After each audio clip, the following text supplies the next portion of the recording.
नमस्कार।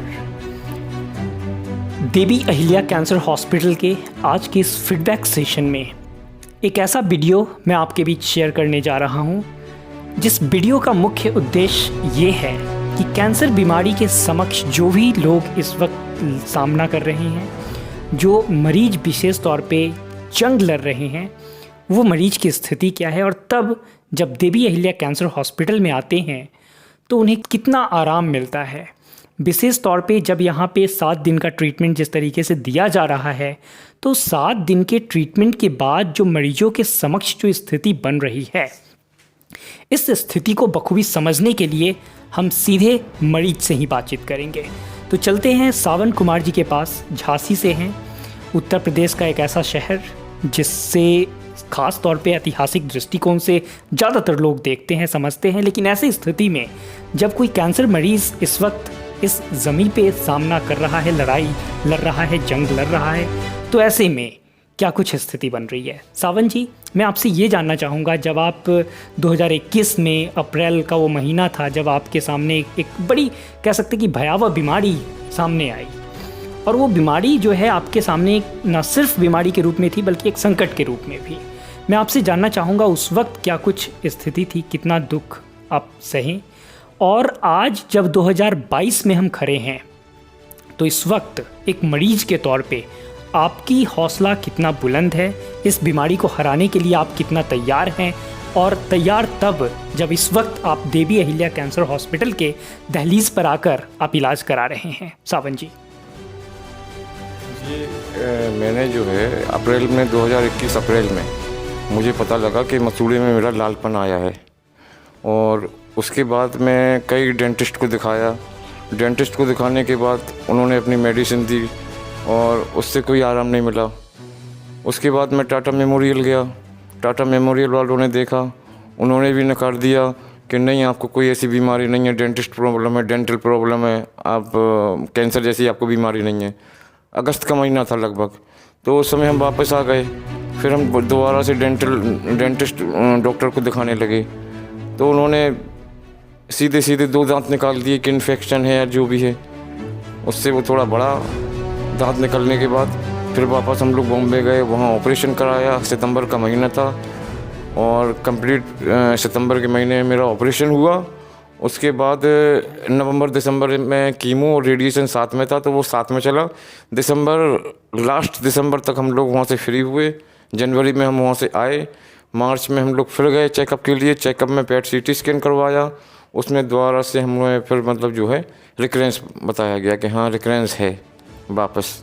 जिस तरीके से जब देवी अहिल्या कैंसर हॉस्पिटल में आए, ठीक अभी 6 दिन पहले की बात है, तब क्या स्थिति थी? क्यों लगा कि देवी अहिल्या कैंसर हॉस्पिटल में चलने की ज़रूरत है?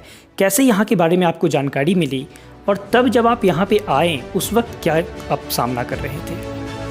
जी, यूट्यूब के माध्यम से मेरी सिस्टर जो हैं, तो मेरी सिस्टर जो इस समय सतना में है, तो उन्होंने मुझे जानकारी दी इस हॉस्पिटल के बारे में, और मैं आया यूट्यूब पे मैंने लोगों का फीडबैक देखा, वो पता करके मैं यहाँ पे आया। और 7 दिन में मुझे थोड़ा सा रिलीफ ये हुआ है अभी कि थोड़ा सा जख्म जो बगल में हो रहा था, हल्का सा गांठ हो रही थी, उसमें थोड़ा सा आराम है, और पेन में भी आराम है कि पेन में आराम है। और जब 7 दिन में जब इतना आराम है तो आगे रिकवरी पॉसिबल है कि आगे रिकवरी होती जाएगी। जी मेरा विश्वास है, क्योंकि मैं इस लड़ाई को लड़ना चाहता हूँ, बीच में हथियार नहीं छोड़ना चाहता। इस वक्त उनकी माता जी भी हैं। माता जी अगर बच्चे को कुछ होता है तो सबसे ज़्यादा कह सकते हैं कि संसार में एक ऐसी शख्सियत होती है जो दिल से महसूस करती है, कई बार टूट जाती है। इस दुख को सिर्फ माता ही समझ सकती है। माता जी, मैं आपसे जानना चाहूँगा, आपके जो बच्चे हैं एक ऐसी बीमारी से सामना कर रहे हैं, और सबसे अच्छी बात है कि लड़ने के लिए पूरी तरह से तैयार हैं। माता जी, क्या कहना चाहेंगी? इधर अच्छा हो जाए, अच्छा ट्रीटमेंट हो जाए, अच्छा ट्रीटमेंट हो जाए, और मेरा बच्चा अच्छा ही होके जाए। और यही चाहते हैं हम कि हमारा बच्चा बिल्कुल ठीक हो जाए और मेरे बच्चे को कुछ ना हो, यही चाहते हैं हम आपसे। तो देवी अहिल्या कैंसर हॉस्पिटल में जब आप इस वक्त यहाँ पे हैं, तो आप कितना महसूस कर रही हैं कि यहाँ इलाज जो है बहुत अच्छा चल रहा है? हाँ जी, हम महसूस कर रहे हैं कि मेरे बच्चे को बहुत आराम है। घर पर बहुत दिक्कत होती थी अचानक नहाने में।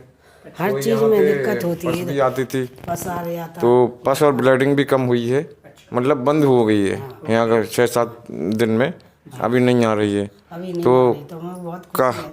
तो काफ़ी थोड़ा सा आराम है, और आगे भी ईश्वर से प्रार्थना करता हूँ कि मुझे आराम ही मिलता जाए, और तैयार हूँ कि मैं अपना पूरा ट्रीटमेंट कराऊँ। यहीं से करा। डॉक्टर साहब का वीडियो मैंने देखे हैं, बड़े डॉक्टर साहब के काफ़ी वीडियो देखे हैं कि उन्होंने एक हिम्मत दी है सभी मरीजों को जो कैंसर से पीड़ित हैं। अगर उनके कोई वीडियो देखे, उन्होंने ये हिम्मत दी है कि 4th स्टेज के, मेटास्टेटिक स्टेज के मरीज भी ठीक हुए हैं। मतलब धैर्य रखें, इलाज अच्छा करवाएं तो ठीक हुए हैं। तो उसी तैयारी के साथ हम भी हैं कि हाँ, हमें भी मेहनत करनी है। उसी तैयारी के लिए हम आए हैंगे कि भाई मेरा बेटा भी अच्छा हो जाए। वहाँ से अब आए हैं आपके, हाँ, हॉस्पिटल में तो कम से कम आराम मिल लिया। थोड़ा आराम तो हमको थोड़ा खुशी है, थोड़ा हम खाने लगे। घर पर तो हम टेंशन में रहते थे, हैं, कुछ नहीं कर पाते, नहीं तकलीफ होती थी तो हम लोगों को भी तकलीफ हो जाती थी। क्या करें, छोटी सी बच्ची है 4 साल की है, बहू है, वो भी चिंता करती, हम भी चिंता करते रहते।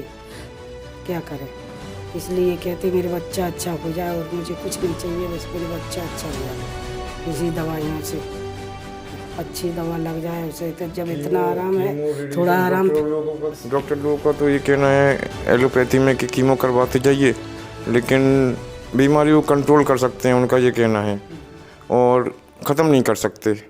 मैं दिल्ली भी गया, राजीव गांधी, तो वहाँ पे भी यही कहा गया कि कंट्रोल कर सकते हैं लेकिन ख़त्म नहीं। लेकिन कुछ विश्वास, कुछ हिम्मत ये मिली है कि भाई एलोपैथी नहीं तो इलेक्ट्रो होम्योपैथी के जड़ से काम करती है, उसी पे हमने विश्वास करके आए हैं कि मे भी के हो सकता है। भाई हम प्रयास करें तो 100% नहीं तो 90%, 90% नहीं तो 95%, 6 महीने में, 8 महीने में। तो ये विश्वास कर रहे हैं कि मतलब थिंकिंग अच्छी रख रहे हैं पॉजिटिव, कि हाँ मिलेगा, आराम मिलेगा। सावन जी और ख़ासतौर माता जी, आप हमसे बातचीत किए, ये बातचीत लाखों लोगों को बहुत प्रभावित करेगी, बहुत प्रेरित करेगी, ख़ास तौर पे तब जब वो कैंसर से सामना कर रहे हैं। और सावन जी, पूरी उम्मीद है कि आप बहुत बेहतर होंगे, जल्द ही आप स्वस्थ होंगे, और यही सकारात्मक सोच के साथ हमें आगे बढ़ना है और कैंसर जैसी बीमारी को जंग से हराना है। बहुत बहुत शुक्रिया बातचीत करने के लिए।